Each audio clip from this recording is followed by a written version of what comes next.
Every senior fitness video tells you to walk more, stretch more, move more. And look, walking is great. But if you've ever felt shaky coming down the stairs, wobbly lowering into a low chair, or nervous stepping off a curb, walking is not fixing that problem. And the reason why is going to completely change how you think about your legs. Here's what nobody is telling you. The thing that breaks down first as we age isn't raw leg strength. It's control on the way down. The ability to slow your own body, to absorb force, to stop a stumble before it becomes a fall. And right now, World Cup soccer players are training this exact skill like their careers depend on it. Because they do. The good news? The same method works for you, and you don't need a stadium, a trainer, or a single piece of equipment. In this video, I'm going to show you the one movement pattern that elite athletes swear by, why it matters more for aging legs than almost anything else out there, and the specific exercises that train it, tied directly to the real-life moments that actually scare people. Getting off the bus, stepping down from a curb, lowering into that low cafe chair. We're going to cover all of it. Stay with me, because what I'm about to show you in the next few minutes is going to feel immediately different from anything you've tried before. Let's start with the thing everyone gets wrong. When most people think about leg strength, they think about pushing up, standing up from a chair, climbing a step, lifting your body against gravity. And yes, that matters. But here's the part that gets completely ignored. The harder skill, the one athletes train obsessively, and the one older adults lose first, is the opposite. It's lowering, slowing, controlling the descent. In sports science, this is called eccentric control. And in soccer, basketball, and pretty much every World Cup sport you've ever watched, coaches treat deceleration as a performance skill. Not just injury prevention, an actual skill. Because the athlete who can stop on a dime, absorb a landing, and stay balanced under pressure is the one who wins the game and stays healthy doing it. Now think about your day. You step down from a curb, that's deceleration. You lower yourself onto a chair, that's deceleration. You catch yourself mid-stumble, that is pure deceleration. Your body has to absorb force, control the movement, and stay stable, all in a fraction of a second. And here's the brutal truth. Walking doesn't train this, not even close. You can walk for miles every day and still feel shaky on stairs. You can have decent walking speed and still hesitate at the edge of a curb. That's not a weakness problem. That's a control problem. And there's a specific way to fix it. Before I show you the exercises, I need you to understand one concept, because once you get this, everything else clicks. Think of it like a brake system. Your car engine gives you power. That's your pushing muscles, your quads, your glutes going up. But your brakes? That's the eccentric system. The ability to slow a load safely, absorb impact, and stop without crashing. A powerful engine with bad brakes is dangerous. And right now, most senior fitness programs are training the engine while completely ignoring the brakes. We're going to fix the brakes, starting right now. Here's something that'll surprise you. One of the most revealing tests in physical therapy isn't a long walk or a heavy lift. It's a single leg step down from a 4-inch step. That's it. Just stepping down slowly, on one leg, controlling the descent. Therapists use it because it exposes eccentric weakness, hip instability, and balance issues all at once. Things that never show up during normal walking. A person can walk perfectly fine and completely fall apart on that 4-inch step down. That step down? That's your staircase. That's your curb. That's the moment before a fall. So let's talk about the exercises. And I'm going to give these to you in a specific order, not by difficulty, but by impact. The ones that transfer most directly to your real life. The second most powerful thing you can do for aging legs right now is the controlled chair lower. I know, it sounds too simple, but here's why it's not. Sitting down safely, especially on a soft sofa, a low restaurant seat, or any chair that's shorter than you expect, is one of the hardest eccentric tasks your legs face every single day. And most people don't lower themselves. They drop. They let gravity take over. They fall the last few inches. And every time that happens, the brakes get a little weaker. Here's how to do it right. Stand in front of a chair, feet about hip-width apart. Now, and this is the key part, lower yourself as slowly as you possibly can. Count to 5 on the way down. Feel your thighs working. Feel your hips hinging back. The goal is total control all the way to the seat. No dropping, no plopping. Smooth, deliberate, controlled. If that's easy, try it with your arms crossed. If that's still easy, try hovering an inch above the seat for 3 seconds before you fully sit. That hover, that's where the magic happens. That's the exact moment your brakes engage. Why does this matter so much? Because the movement pattern of sitting down slowly is nearly identical to catching yourself on a stumble. You practice this 10 times a day, every time you sit down, and you're training your brakes without ever leaving your living room. But that's just the foundation. If you don't also train single-leg control, you're still leaving a massive gap in your safety. Here's why. Most falls don't happen with 2 feet on the ground. They happen in transition, 1 foot on the step, 1 foot in the air, 1 foot on the curb, the other reaching for the sidewalk. Your body is constantly asking one leg at a time to hold you, absorb force, and stay stable. And 2-legged exercises, squats, leg presses, even walking, hide the asymmetry. One leg can be significantly weaker than the other, and you'd never know it until you're on the stairs, and that leg gives out. This brings us to the single most powerful exercise in this entire video, the one World Cup athletes use in warm-ups, rehab, and performance training, and the one that transfers most directly to your real life. It's called the step down, and it's going to feel completely different from anything you've done before. Here's how you do it. Find a step, a bottom stair, a low curb, or even a thick book on the floor, about 3 to 4 inches high. Stand on it with one foot, the other foot hangs in the air. Now, slowly, lower the hanging foot toward the ground. Just tap the floor lightly with your heel. Then come back up. That's 1 rep. The whole point is the lowering. Slow, controlled, one-legged descent. Your standing leg is doing everything, quad, glute, hip stabilizer, all of it firing at once to control that movement. This is deceleration training. This is the brake system getting stronger. Now here's what makes this feel athletic. When a soccer player receives a ball and cuts direction at full speed, they're doing a single leg deceleration under massive load. When you step off a curb and your 1 foot hits the pavement, you're doing a single leg deceleration under your full body weight. The physics are the same. The skill is the same. The training is the same. Start with 5 reps on each leg. Go slow. If you feel wobbly, hold a wall or a chair back with 1 finger, just enough to keep your balance, not enough to take the load off your leg. That 1-finger touch is your safety net, not a cheat. As you get stronger, try to use it less. Eventually, you won't need it at all. And watch what happens in your real life. Stairs start feeling more confident. Curbs stop feeling like a gamble. Getting off the bus feels like something you own instead of something you survive. That's important. But there's still a gap most people never think to fill. And it's the gap that gets people in trouble in kitchens, hallways, and tight spaces.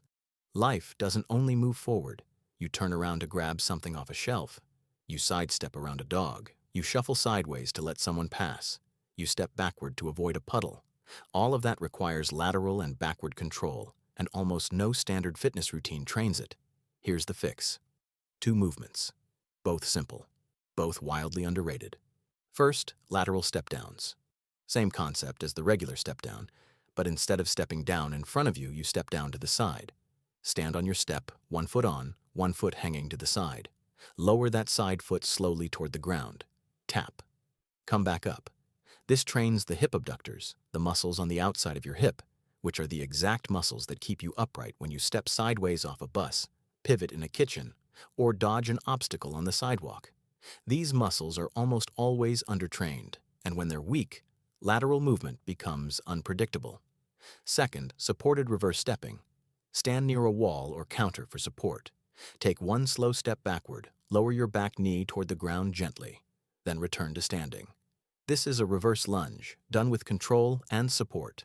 It trains the deceleration pattern in the backward direction, which is exactly what happens when you take a quick step back to catch your balance, or when you step backward off a low platform. These 2 movements together cover the directions of movement that most seniors never train but constantly need. Forward is covered by walking.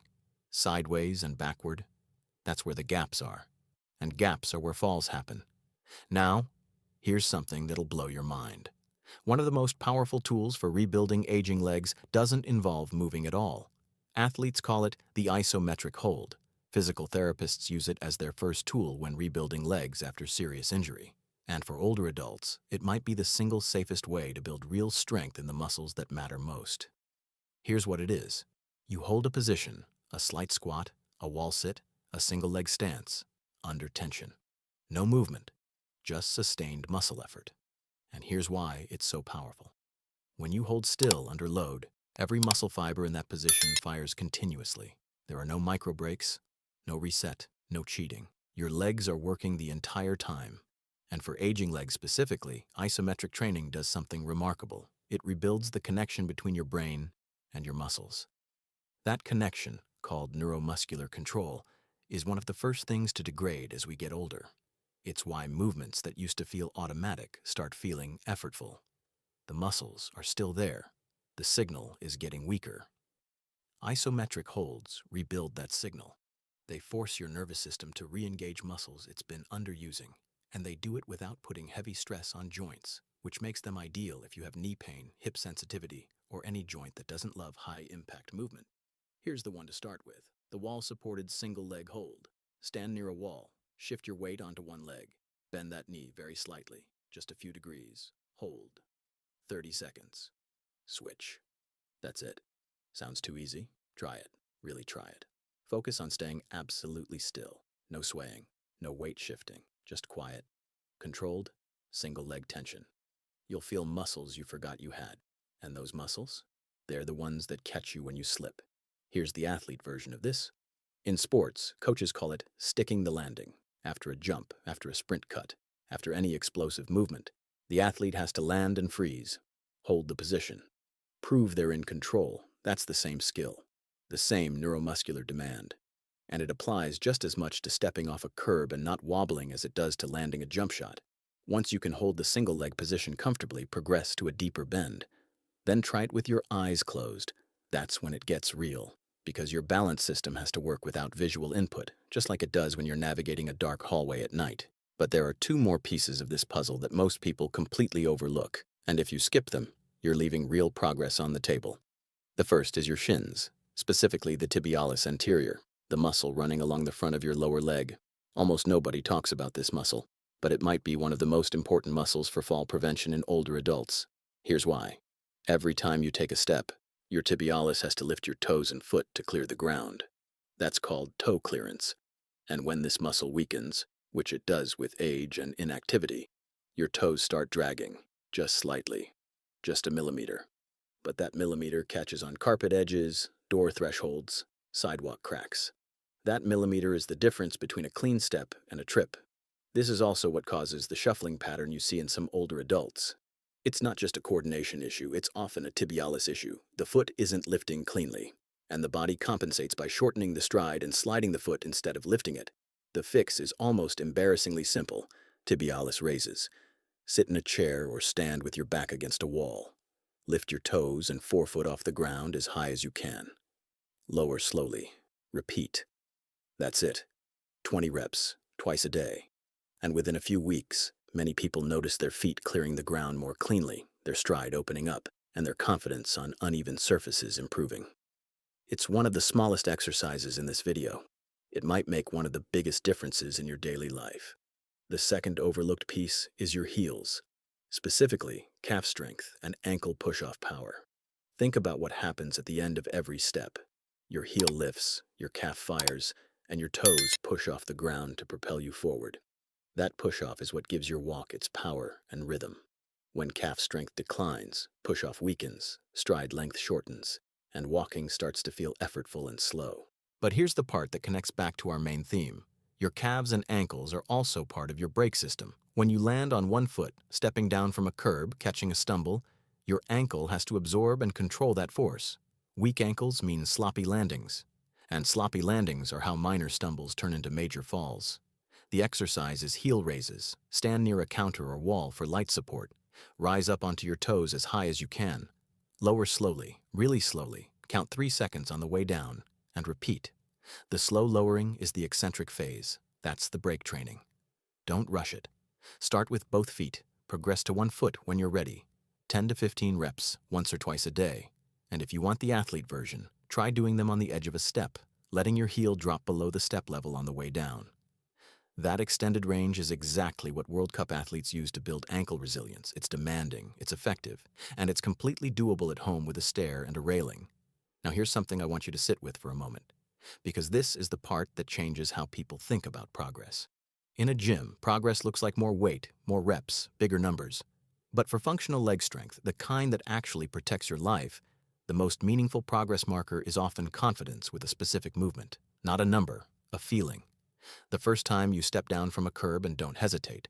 The first time you lower into a low chair and feel completely in control. The first time you walk downstairs and your legs feel solid instead of shaky. That's the progress that matters. That's the progress that changes your life.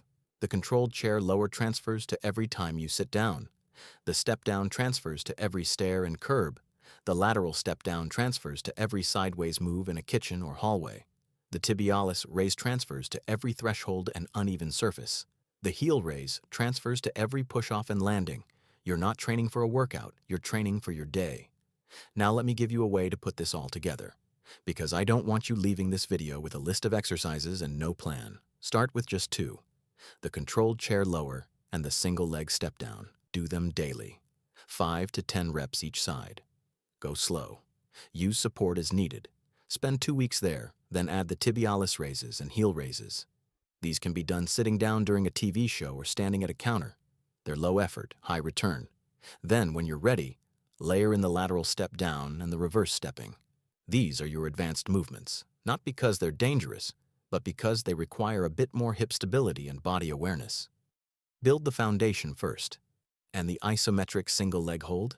Do that every day from day one. It costs almost nothing in terms of energy and recovery, but it pays enormous dividends in neuromuscular control and balance confidence. The whole routine takes 15 minutes, maybe 20 if you go slowly, and you can do most of it in your living room, at a stair, or at a kitchen counter. Here's the bigger picture. What World Cup athletes understand, and what most senior fitness programs completely miss, is that the body's ability to control movement is a skill. It degrades without practice. It rebuilds with specific training. And the training doesn't need to be complicated, heavy, or painful. The athletes who last longest in sport are the ones who train their brakes as hard as their engine. The older adults who move most confidently in daily life are the ones who train the same way. Not just pushing up, controlling the way down. Let's bring it back to where we started. Walking is good, but walking alone doesn't train your brakes. It doesn't build the eccentric control that catches a stumble. It doesn't teach your legs to absorb force, control descent, or stick a landing. And those are the skills, the exact same skills World Cup athletes train obsessively, that determine whether your legs work for you or against you in the moments that matter most. The controlled chair, lower. The single leg step down, the lateral step down, the reverse step, the isometric hold, the tibialis raise, the heel raise. 7 movements, 1 concept. Control on the way down. Your legs are more capable than you think. They just need the right training. And now you have it.